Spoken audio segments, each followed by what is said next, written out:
നമസ്കാരം പ്രിയപ്പെട്ട പ്രേക്ഷകരെ, ദിനപത്രങ്ങളിലെ പ്രധാന വാർത്തകളിലേക്ക് ഏവർക്കും സ്വാഗതം. ഇന്ന് ജൂലൈ 1 ചൊവ്വ. ഇന്ന് ഡോക്ടേഴ്സ് ദിനം കൂടിയാണ്. ആരോഗ്യവകുപ്പിനെ മുൾമുനയിലാക്കി മെഡിക്കൽ കോളേജിലെ ഉപകരണക്ഷാമം സംബന്ധിച്ച് യൂറോളജി വിഭാഗം മേധാവി ഡോക്ടർ CH ഹാരിസ് നടത്തിയ വെളിപ്പെടുത്തലുകൾ സംസ്ഥാനത്തെ മെഡിക്കൽ കോളേജുകളുടെ പൊതു അവസ്ഥയെന്ന അന്വേഷണ സമിതി.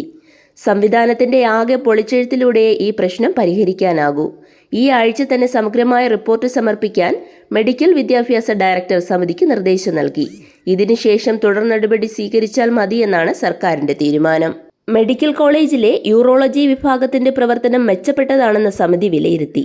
സ്വകാര്യ ആശുപത്രികളിൽ ലക്ഷക്കണക്കിന് രൂപ ചെലവ് വരുന്ന എല്ലാ സങ്കീർണ ശസ്ത്രക്രിയകളും സൗജന്യമായോ സൗജന്യ നിരക്കിലോ രോഗികൾക്ക് ലഭ്യമാക്കുന്നുണ്ട്. എന്നാൽ ഉപകരണങ്ങൾ വാങ്ങുന്നതിലെ സങ്കീർണമായ നടപടിക്രമങ്ങൾ രോഗികൾക്ക് വിദഗ്ധ ചികിത്സ ലഭിക്കുന്നതിൽ കാലതാമസമുണ്ടാക്കുന്നു. അത് പരിഹരിക്കണം. സംസ്ഥാനത്തിന്റെ പുതിയ പോലീസ് മേധാവിയായി റാവാഡ A. ചന്ദ്രശേഖറിനെ പ്രത്യേക മന്ത്രിസഭായോഗം തീരുമാനിച്ചു.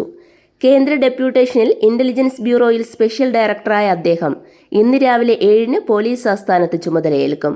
പിന്നാലെ കണ്ണൂരിൽ മുഖ്യമന്ത്രി പങ്കെടുക്കുന്ന പോലീസ് മേഖലാതല യോഗത്തിൽ പങ്കുചേരും. 1991 ബാച്ച് കേരള കേഡർ IPS ഉദ്യോഗസ്ഥനായ റാവാഡ ആന്ധ്ര സ്വദേശിയാണ്. 2027 ജൂലൈ 1 വരെ അദ്ദേഹത്തിന് സർവീസ് ലഭിക്കും. സംസ്ഥാനത്തെ പൊതുവിദ്യാലയങ്ങളിൽ എല്ലാ ക്ലാസുകളിലും വാർഷിക എഴുത്തു പരീക്ഷയ്ക്ക് മിനിമം മാർക്ക് സമ്പ്രദായം നടപ്പാക്കാൻ പൊതുവിദ്യാഭ്യാസ വകുപ്പ് തീരുമാനിച്ചു. എല്ലാ ക്ലാസുകളിലും എഴുത്തു പരീക്ഷയിൽ കുട്ടികൾ 30% കുറയാത്ത മാർക്ക് ഉറപ്പാക്കണമെന്ന് അക്കാദമിക് മാസ്റ്റർ പ്ലാൻ തയ്യാറാക്കുന്നതിനുള്ള മാർഗരേഖയിൽ പൊതുവിദ്യാഭ്യാസ വകുപ്പ് നിർദ്ദേശിച്ചു.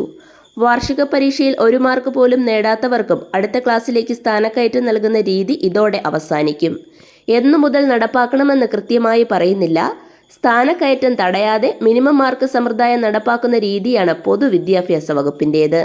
ഇതനുസരിച്ച് വാർഷിക പരീക്ഷയിൽ ഏതെങ്കിലും വിഷയങ്ങൾക്ക് 30% മാർക്ക് നേടാത്ത കുട്ടികൾക്ക് അവധിക്കാലത്ത് പ്രത്യേക പരിശീലനം നൽകി പുനർപരീക്ഷ വഴി മിനിമം മാർക്ക് ഉറപ്പാക്കും.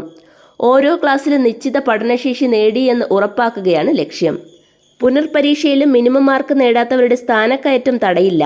എല്ലാ വിഷയത്തിനും കുട്ടികൾ മിനിമം മാർക്ക് നേടേണ്ടത് അധ്യാപകരുടെ ഉത്തരവാദിത്തമായി മാറണമെന്നാണ് വകുപ്പിന്റെ നിലപാട്. ഫിലിം റോൾ മുറിക്കാനായി നീട്ടിയ കത്രികകൾ ഒരേ സമയം കുപ്പത്തൊട്ടിയിലേക്ക് വലിച്ചെറിഞ്ഞ ചലച്ചിത്ര പ്രവർത്തകർ ഒരേ സമയം പ്രതിഷേധിച്ചു. കേന്ദ്രമന്ത്രി സുരേഷ് ഗോപി നായകനായ Janaki word state of Kerala എന്ന സിനിമയുടെ പേരിൽ നിന്ന് ജാനകി നീക്കം ചെയ്യണമെന്നാവശ്യപ്പെട്ട് ചിത്രത്തിന്റെ റിലീസ് തടഞ്ഞ central board of film certification നടപടികൾക്കെതിരെ സിനിമാ പ്രവർത്തകരുടെ പ്രതിഷേധം ഇങ്ങനെയായിരുന്നു. റേഷൻ കടകളിലെ ഇ-പേയ്സ് യന്ത്രങ്ങളിലെ സ്കാനറുകൾ മാറ്റി സൈബർ സുരക്ഷ കൂട്ടാനുള്ള നിർദ്ദേശം പാലിക്കാത്ത കേരളം ഉൾപ്പെടെയുള്ള ഏതാനും സംസ്ഥാനങ്ങൾക്ക് പിഴ ചുമത്താൻ കേന്ദ്ര സർക്കാർ തീരുമാനിച്ചു. കേന്ദ്ര സർക്കാരിന്റെ കീഴിലെ unique identification authority of India ഇക്കാര്യം ഔദ്യോഗികമായി അറിയിച്ചു. ഇന്നു മുതൽ നടപ്പാക്കും. ഓരോ ഇടപാടിനും 10 പൈസയാണ് തൽക്കാലം പിഴ. പ്രതിമാസം 80 മുതൽ 90 ലക്ഷം വരെ ഇടപാടുകൾ ഇ-പേയ്സ് യന്ത്രങ്ങൾ നടക്കുന്നതിനാൽ ഓരോ മാസവും കേരളം 8 മുതൽ 9 ലക്ഷം രൂപ വരെ പിഴ നൽകേണ്ടി വരും. ഈ സംസ്ഥാനങ്ങൾ ആവശ്യപ്പെട്ടതനുസരിച്ച് 3 വർഷമായി പലതവണയും സമയം നീട്ടി നൽകിയിരുന്നു. ഇത്തവണയും കേരളം സമയം നീട്ടി ചോദിച്ചെങ്കിലും ഇത് അനുവദിക്കാനാകില്ലെന്നും സൈബർ സുരക്ഷാ പിഴവ് ഉണ്ടായാൽ അതിന്റെ ഉത്തരവാദിത്തം അതത് സംസ്ഥാനങ്ങൾക്കായിരിക്കുമെന്നും കേന്ദ്രം അറിയിച്ചു. സംസ്ഥാനത്തെ 14,000-ഓളം വരുന്ന റേഷൻ കടകളിലെ ഇ-പേയ്സ് യന്ത്രങ്ങളിലെ സ്കാനർ മാറ്റാൻ 3 മാസമെങ്കിലും വേണം. ഇതിനായി ടെൻഡർ നടപടികൾ ഇപ്പോൾ ആരംഭിച്ചിട്ടേയുള്ളൂ. റെയിൽവേയിൽ ഇന്നു മുതൽ നിർണായക മാറ്റങ്ങൾ നടപ്പാകുന്നു. ടിക്കറ്റ് നിരക്ക്, റിസർവേഷൻ ചാർട്ട് തയ്യാറാക്കൽ, തൽക്കാൽ ബുക്കിംഗ്, ടിക്കറ്റ് റീഫണ്ട് എന്നിവയിലാണ് മാറ്റങ്ങൾ. നവീകരിച്ച റെയിൽവേ പാസഞ്ചർ റിസർവേഷൻ സിസ്റ്റം ഇന്നു മുതൽ ലഭ്യമാകും. നിലവിൽ 1 മിനിറ്റിൽ 32,000 ടിക്കറ്റ് ബുക്കിംഗാണ് സാധിക്കുന്നതെങ്കിൽ പുതിയ സംവിധാനത്തിൽ മിനിറ്റിൽ 1.5 ലക്ഷം ടിക്കറ്റുകൾ ലഭ്യമാകും. ഓരോ ദിവസവും നിരക്കിലുണ്ടാകുന്ന മാറ്റം കലണ്ടർ രൂപത്തിൽ കാണാനാകും. ലഭ്യമായ സീറ്റുകൾ ഏതൊക്കെയാണെന്നറിയാം. ഭിന്നശേഷിക്കാർ, പ്രത്യേക പരിഗണന അർഹിക്കുന്നവർ, വിദ്യാർത്ഥികൾ, രോഗികൾ എന്നിവർക്കായി സൗകര്യങ്ങളുമുണ്ട്. സംസ്ഥാനത്തെ എഞ്ചിനീയറിംഗ് ഫാർമസി പ്രവേശന പരീക്ഷയുടെ പുതിയ മാർക്ക് ഏകീകരണ രീതിക്ക് മന്ത്രിസഭായോഗം അംഗീകാരം നൽകി. ഇതിന്റെ അടിസ്ഥാനത്തിൽ പ്രോസ്പെക്ടസ് ഭേദഗതി ചെയ്ത് ഇന്നോ നാളെയോ ഉത്തരവിറക്കും. തുടർന്ന് സോഫ്റ്റ്വെയറിൽ മാറ്റം വരുത്തി ഈ ആഴ്ച തന്നെ പ്രവേശന പരീക്ഷാ ഫലം പ്രസിദ്ധീകരിക്കും. 1 വർഷം മുമ്പേ പൂർത്തിയാക്കാമായിരുന്ന നടപടിക്രമമാണ് അവസാന നിമിഷം വരെ വൈകിപ്പിച്ച് വിദ്യാർത്ഥികളെ പ്രതിസന്ധിയിലാക്കിയത്. കീം ഫലം കഴിഞ്ഞയാഴ്ച പ്രഖ്യാപിക്കേണ്ടതായിരുന്നു.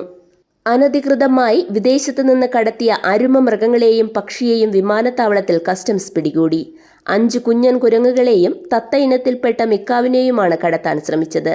ഇവയെ കൈവശം വയ്ക്കുന്നതും കടത്തിക്കൊണ്ടുവരുന്നതും നിരോധിച്ചിട്ടുള്ളതാണ്. പൂക്കോട് വെറ്റിനറി സർവകലാശാലയിലെ സിദ്ധാർത്ഥൻ എന്ന വിദ്യാർത്ഥിയുടെ മരണവുമായി ബന്ധപ്പെട്ട് ഹൈക്കോടതി സർവകലാശാലയ്ക്കെതിരെ നടത്തിയത് രൂക്ഷ വിമർശനം. ഹർജിക്കാർ കൃത്യനിർവഹണത്തിൽ വീഴ്ച വരുത്തിയിട്ടുണ്ടെന്ന് 3 അംഗ സമിതി കണ്ടെത്തിയിട്ടും സാങ്കേതിക കാര്യങ്ങൾ പറഞ്ഞ് ഫലപ്രദമായ നടപടികളൊന്നും സ്വീകരിച്ചിട്ടില്ലെന്നും കോടതി കുറ്റപ്പെടുത്തി.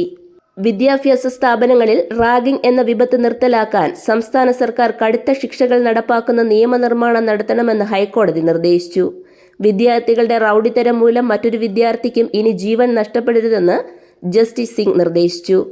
പൂക്കോട് വെറ്റിനറി സർവകലാശാല വിദ്യാർത്ഥി സിദ്ധാർത്ഥൻ റാഗിംഗ് പീഡനത്തിനിരയായി ജീവനൊടുക്കിയ സംഭവത്തിൽ നടപടി നേരിട്ട അധ്യാപകരുടെ ഹർജി തീർപ്പാക്കവെയാണ് ഹൈക്കോടതി ഉത്തരവ്. മുൻ മുഖ്യമന്ത്രി VS അച്യുതാനന്ദന്റെ ആരോഗ്യനില അതീവ ഗുരുതരമായി തുടരുന്നു.